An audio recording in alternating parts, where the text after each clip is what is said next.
Hello friends, welcome to my YouTube channel learn for success with Anil. तो friends, हम discuss कर रहे हैं हमारे HPTGT 2025 मोस्ट इंपॉर्टेंट क्वेश्चन। तो आज हम डिस्कस करेंगे पार्ट नंबर 8। आई होप आपको जो प्रीवियस पार्ट थे वो सब आपने रिपीटेडली देख लिए होंगे। तो आज हम डिस्कस करेंगे हमारा पार्ट नंबर 8। तो आइए देखते हैं आज का फर्स्ट क्वेश्चन। फर्स्ट क्वेश्चन हमारा, वन्यजीव संरक्षण अधिनियम 1972 किसके लिए अधिनियमित किया गया था? तो wild life protection act 1972 was enacted for the what purpose? तो क्या पर्पस था वाइल्ड लाइफ एक्ट जो 1972 के लिए में आया था? अकॉर्डिंग टू हमारे ऑप्शन के अकॉर्डिंग इसका जो पर्पस था पौधों और जानवरों की प्रजातियों का संरक्षण, conservation of plant and animal species. Option number सी इसका राइट आंसर होगा। तो जो अधिनियम था यानी कि जो प्रोटेक्शन एक्ट था ये आता है हमारा 1972 में। आप ध्यान रखना, इसका ये भी एक क्वेश्चन हो सकता है हमारा। इसका राइट आंसर है option number c. Next question देखते हैं हमारा, भारतीय खनिजों का भंडार किसे कहा जाता है? Which is known as the store house of Indian minerals. तो भारतीय खनिजों का जो भंडार के रूप में जाना जाता है उसे जाना जाता है छोटा नागपुर पठार को। ऑप्शन नंबर ए इसका राइट आंसर होगा, Chota Nagpur plateau, option number A. Next question की ओर बढ़ते हैं। नेक्स्ट क्वेश्चन हमारा, मैंग्रोव वन कहाँ पाए जाते हैं? Where are mangrove forest found. तो मैंग्रोव जो फॉरेस्ट है वो कहाँ पर पाए जाते हैं, इसमें पूछा गया हमारे से। तो मैंग्रोव जो फॉरेस्ट है वो पाए जाते हैं हमारे जो हमारी लवणीय मिट्टी होती है उसमें पाए जाते हैं। ऑप्शन नंबर एक, जो सैलाइन सॉइल होती है उसमें पाए जाते हैं मैंग्रोव वन। नेक्स्ट क्वेश्चन देखते हैं। नेक्स्ट क्वेश्चन हमारा, किस बंदरगाह को अरब सागर की रानी के रूप में जाना जाता है? तो कौन सी हमारी पोर्ट है जिसको अरब सानी क्वीन ऑफ अरेबियन सी के नाम से जाना जाता है? अरेबियन सी की क्वीन के रूप में कौन सी बंदरगाह है उसे जाना जाता है? यह कोच्चि बंदरगाह, ऑप्शन नंबर ए इसका राइट आंसर होगा। कोच्चि पोर्ट इसके नाम को क्वीन ऑफ अरेबियन सी के नाम से जाना जाता है। नेक्स्ट क्वेश्चन देखते हैं। नेक्स्ट क्वेश्चन हमारा, मल्चिंग किसकी विधि है? Mulching is the method of. Mulching किसके लिए यूज की जाती है, कौन किसका एक मेथड है? मल्चिंग मेथड है हमारा मृदा संरक्षण का, सॉइल कंजर्वेशन का। ऑप्शन नंबर बी इसका राइट आंसर होगा, soil conservation, option number B. Next question देखते हैं। नेक्स्ट क्वेश्चन हमारा, भारत में मानसून लगभग कब आती है? कब हमारी इंडिया में मानसून का अराइव होता है? तो ये होता है जून के प्रारंभ में, अर्ली जून में इसका आरंभ हो जाता मानसून का। ऑप्शन नंबर बी इसका राइट आंसर होगा। नेक्स्ट क्वेश्चन देखते हैं। नेक्स्ट क्वेश्चन हमारा, निम्नलिखित में से कौन सी भारत में सबसे बड़ी प्रायद्वीपीय नदी है? तो इनमें से कौन सी लार्जेस्ट पेनिनसुलर रिवर सिस्टम में आती है? कौन सी नदी है जो लार्जेस्ट है हमारी? तो इसमें है महानदी, ऑप्शन नंबर बी इसका, सॉरी महानदी नहीं, गोदावरी इसका राइट आंसर होगा। ऑप्शन नंबर सी इसका राइट आंसर है, गोदावरी पेनिनसुलर रिवर की लार्जेस्ट हमारी रिवर है। नेक्स्ट क्वेश्चन देखते हैं। नेक्स्ट क्वेश्चन हमारा, प्रायद्वीपीय पठार की सर्वोच्च चोटी है? The highest peak of peninsular plateau is. The highest जो हमारी पीक है ये है अन्नामुदाई। ऑप्शन नंबर बी इसका राइट आंसर होगा, Anamudi, option number B right answer है। नेक्स्ट क्वेश्चन देखते हैं। नेक्स्ट क्वेश्चन हमारा, वर्षा जल संचयन किसके लिए फायदेमंद है? तो rain water harvesting is beneficial for. तो रेन वाटर जो हार्वेस्टिंग है वो किसके लिए फायदेमंद होता है? ये होता है भूमिगत जल स्तर में सुधार के लिए। ऑप्शन नंबर डी इसका राइट आंसर होगा, improvement in the ground water level, option number D इसका राइट आंसर है। नेक्स्ट क्वेश्चन देखते हैं। नेक्स्ट क्वेश्चन हमारा, भारत में कृषि क्रांति के संदर्भ में निम्नलिखित में से कौन सा कथन सही है? तो नीचे कुछ कथन दिए गए हैं, उनमें से कौन सा हमारा कथन कृषि क्रांति से संदर्भ में सही है? तो इसमें से कथन नंबर हमारा जो सही होगा इसका राइट आंसर होगा, ऑप्शन नंबर सी इसका राइट आंसर होगा, कृषि के क्षेत्र में नीली क्रांति मछली और समुद्री उत्पादों के उत्पादन में सुधार से जुड़ी है। तो इसमें कृषि के जो सेकंड फेज था यानी कि जो कृषि क्रांति के संदर्भ में कौन सा था, इसमें से संबंधित है हमारा कृषि के क्षेत्र में नीली क्रांति मछली और समुद्री उत्पाद के में भी सुधार से जुड़ी हुई है। ऑप्शन नंबर सी इसका राइट आंसर है। नेक्स्ट क्वेश्चन देखते हैं। नेक्स्ट क्वेश्चन हमारा केल्प वन पारिस्थितिक तंत्र है। Kelp forest are the ecosystem. तो केल्प वन जो हमारा एक फॉरेस्ट सिस्टम है, एक किससे संबंधित होता है ऑप्शन नंबर सी समुद्र से, मेरीन से संबंधित है केल्प वन पारिस्थितिक तंत्र। ऑप्शन नंबर सी आपने ध्यान रखना है। नेक्स्ट क्वेश्चन देखते हैं। नेक्स्ट क्वेश्चन हमारा नेक्स्ट क्वेश्चन है कि विश्व व्यापार संगठन WTO व्यापार को बढ़ावा देता है। तो WTO कौन से व्यापार को बढ़ावा देता है, द्विपक्षीय, बहुपक्षीय या इनमें से दोनों। तो WHO यानी कि WTO बहुपक्षीय जो व्यापार है उसको बढ़ावा देता है। ऑप्शन नंबर बी इसका राइट आंसर होगा। ऑप्शन नंबर बी आपने ध्यान रखना है। नेक्स्ट क्वेश्चन देखते हैं। नेक्स्ट क्वेश्चन हमारा स्वतंत्रता संग्राम के दौरान असहयोग आंदोलन में किस विचार की परिकल्पना नहीं की गई थी। तो इनमें से कौन से विचार था जिसकी परिकल्पना नहीं की गई थी। तो ये था ऑप्शन नंबर सी प्रचलित हिंसा की परिकल्पना नहीं की गई थी। ऑप्शन नंबर सी इसका राइट आंसर होगा। नेक्स्ट क्वेश्चन देखते हैं। नेक्स्ट क्वेश्चन हमारा किस समिति ने पंचायती राज को एक संवैधानिक दर्जा देने का सुझाव दिया था। तो इनमें से कुछ आपको समिति दी गई है नीचे। तो इनमें से कौन सी समिति थी जिसने जो पंचायती राज था उसको संवैधानिक दर्जा देने की सुझाव दिया था। तो इसका राइट आंसर होगा ऑप्शन नंबर डी। और LM सिंघवी कमेटी थी, उसका सुझाव था कि पंचायती राज को एक संवैधानिक दर्जा दिया जाए। ऑप्शन नंबर डी इसका राइट आंसर होगा। नेक्स्ट क्वेश्चन है पेपर गोल्ड के नाम से जाना जाता है। तो पेपर गोल्ड के नाम से किसे जाना जाता है, ये जाना जाता है जो स्पेशल ड्राइंग राइट है हमारे SDR के यानी कि IMF के विशेष आहरण अधिकार हैं। ऑप्शन नंबर 20 का राइट आंसर होगा। जो IMF के विशेष आहरण अधिकार है उनको गोल्ड पेपर के नाम से भी जाना जाता है। नेक्स्ट क्वेश्चन देखते हैं पृथ्वी पर पवनों के सीधी रेखा के बजाय घुमावदार पथ में चलने का क्या कारण है। तो पृथ्वी की जो पवनें होती हैं, जो विंड्स होती हैं, उनको सीधे पथ के चलने के बजाय वो घुमावदार चलती हैं। तो उसका क्या कारण होता है, उसका कारण होता है कैरोलिसिक प्रभाव यानी कैरोलिस इफेक्ट। ऑप्शन नंबर ए इसका राइट आंसर होगा। ऑप्शन नंबर ए।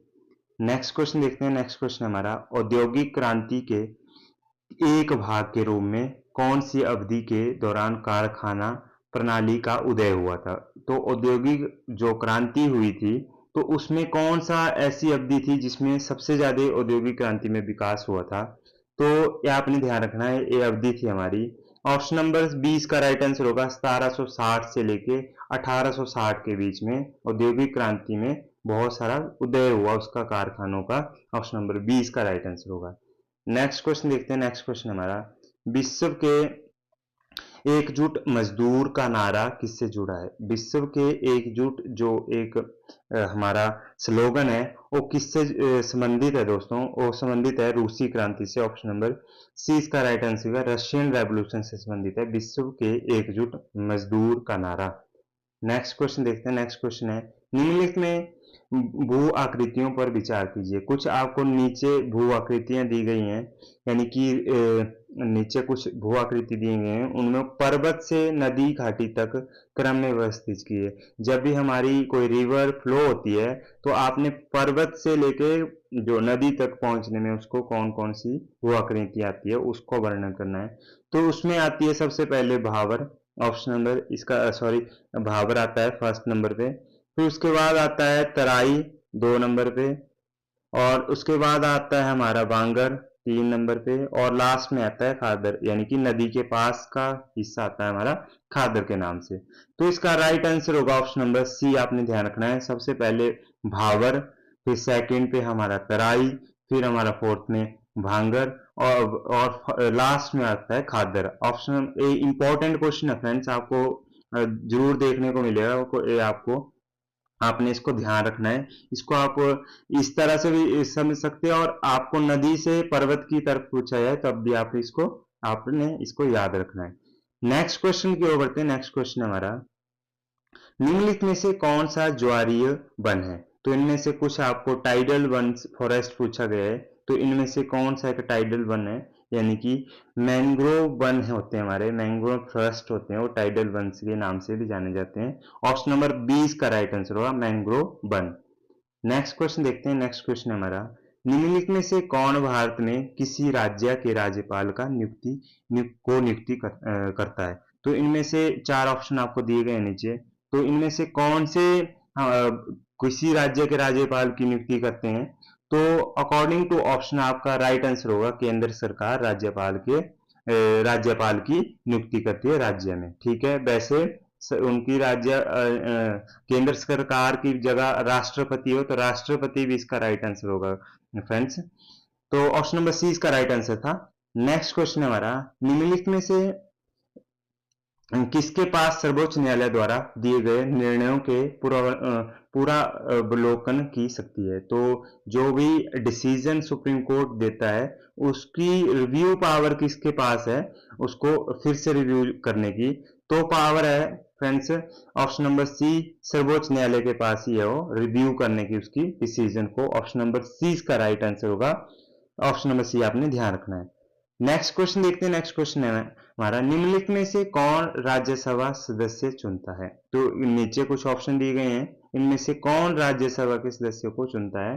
तो इसका राइट आंसर होगा विधानसभा के सदस्य, यानी कि विधायक एमएलए जो राज्यसभा के एमपीज होते हैं उनमें उनको वोट देते हैं एमएलए, और उसके द्वारा बाद में जो मेंबर ऑफ पार्लियामेंट ही कहेंगे जो राज्यसभा का होते हैं, तो उसके चुनाव होता है उस तरह से, यानी कि विधानसभा के सदस्य वोट करके राज्यसभा के मेंबर को चुनते हैं। ऑप्शन नंबर डी इसका राइट आंसर होगा। नेक्स्ट क्वेश्चन देखते हैं। नेक्स्ट क्वेश्चन हमारा, निम्नलिखित में से क्या राज्य सरकार का दायित्व नहीं है? तो इनमें से कुछ रिस्पॉन्सिबिलिटी नीचे दी गई है, तो इनमें से कौन सा राज्य सरकार का दायित्व है? तो राज्य सरकार का दायित्व है इनमें से तो है शिक्षा और एजुकेशन राज्य सरकार का दायित्व है। बाकी जो भी सब्जेक्ट दिए गए हैं सेंटर से, यानी कि यूनियन सब्जेक्ट है, डिफेंस हो गया, फॉरेन अफेयर हो गया, पोर्ट हो गया हमारे। नेक्स्ट क्वेश्चन देखते हैं। नेक्स्ट क्वेश्चन हमारा, निम्नलिखित में से किस कानून ने औरतों के हिंसा मुक्त घर के अधिकार को स्वीकार किया? तो इनमें से कुछ कानून नीचे दिए गए हैं जिनको 2006 में इंप्लीमेंट किया गया था, और इस कानून को, तो ये कौन सा कानून था जिसमें औरतों के लिए मुक्त घर के अधिकार को, हिंसा मुक्त घर के अधिकार को स्वीकार किया था? सबसे एक कानून आता है 2005 में, ये था घरेलू हिंसा महिला संरक्षण अधिनियम। ऑप्शन नंबर 20 का राइट आंसर होगा, ऑप्शन नंबर बी आपने ध्यान रखना, घरेलू हिंसा महिला संरक्षण अधिनियम, डोमेस्टिक वायलेंस एक्ट था हमारा। ऑप्शन नंबर 20 का राइट आंसर है। नेक्स्ट क्वेश्चन देखते हैं। नेक्स्ट क्वेश्चन हमारा, न्यूनतम वेतन अधिनियम 1948 के तहत एक उपयुक्त सरकार द्वारा निर्धारित न्यूनतम वेतन को कम से कम एक बार संशोधित किया जाना चाहिए। तो न्यूनतम वेतन अधिनियम था हमारा 1948 का, तो उसको रिवाइज करने के लिए कितनी अवधि इन्होंने सेट की गई? तो उसमें थी प्रत्येक 5 साल के बाद उसको रिवाइज होना है न्यूनतम वेतन वेजिस को अधिनियम को। ऑप्शन नंबर डी इसका राइट आंसर होगा, आपने ध्यान रखना प्रत्येक 5 वर्ष में। ऑप्शन नंबर नेक्स्ट क्वेश्चन देखते हैं। नेक्स्ट क्वेश्चन हमारा, निम्नलिखित में से किस शहर में असम, नागालैंड, मिजोरम एवं अरुणाचल प्रदेश का साझा उच्च न्यायालय है? तो इनमें से असम, नागालैंड, मिजोरम और अरुणाचल प्रदेश का एक साझा उच्च न्यायालय कौन से शहर में है? ये है ऑप्शन नंबर सी गुवाहाटी में इनका साझा जो भी हमारा हाई कोर्ट है। ऑप्शन नंबर सी इसका राइट आंसर है। अभी करंटली हमारे 25 हाई कोर्ट्स हैं, आपने ध्यान रखना है। हमारे टोटल हाई कोर्ट्स की जो भी नंबर है हमारा वो है 25, आपने ध्यान रखना है। नेक्स्ट क्वेश्चन देखते हैं। नेक्स्ट क्वेश्चन है, निम्नलिखित में से किन्हीं दो सर्वोच्च श्रेणी के सामंतों को औरंगजेब ने मिर्जा राजा की उपाधि दी थी? तो इनमें से दो सामंतों के नाम है जो जिनको औरंगजेब के द्वारा मिर्जा राजा की उपाधि दी गई थी। तो इनका नाम था जय सिंह और Jaswant Singh. Option number B इसका राइट आंसर होगा। इनको मिर्जा राजा की उपाधि दी गई थी औरंगजेब के द्वारा। ऑप्शन नंबर बी इसका राइट आंसर होगा। नेक्स्ट क्वेश्चन देखते हैं। नेक्स्ट क्वेश्चन हमारा, राष्ट्रीय ग्रामीण स्वास्थ्य मिशन निम्नलिखित में से किस वर्ष में शुरू हुआ था? तो राष्ट्रीय ग्रामीण स्वास्थ्य mission, national rural health mission कब शुरू किया गया था? तो ये शुरू किया गया था 2005 में। ऑप्शन नंबर ए इसका राइट आंसर होगा 2005 में। नेक्स्ट क्वेश्चन देखते हैं और आज की वीडियो का लास्ट क्वेश्चन है हमारा, पंचायती राज संस्थाओं को उनकी जन भागीदारी के आरोही क्रम में क्रमबद्ध कीजिए। Arrange the Panchayati Raj institution is ascending order of their public participation. तो सबसे पहले असेंडिंग ऑर्डर पूछा आपसे, तो सबसे लोअर पे आता है बेटा ऑप्शन नंबर, यानी कि सबसे नीचे आता है हमारा ग्राम पंचायत, एक नंबर पे होगा ग्राम पंचायत आती है। फिर उसके बाद आती है पंचायत समिति या ब्लॉक समिति भी कहते हैं कोई, और उसके बाद आता है जिला परिषद सबसे ऊपर। तो इसके अकॉर्डिंग इसका राइट आंसर क्या होगा? तो इसका राइट आंसर होगा ऑप्शन नंबर सी, इसका राइट आंसर होगा, ध्यान रखना आपने, यानी कि ग्राम पंचायत, पंचायत समिति और जिला परिषद आपने ध्यान रखना है। इसका राइट आंसर है ऑप्शन नंबर सी। तो ये था वीडियो का आज का लास्ट क्वेश्चन। आई होप आपको वीडियो अच्छी लगी हो, कमेंट बॉक्स में जरूर बताएं और चैनल को प्लीज सब्सक्राइब कर लें फॉर मोर वीडियो।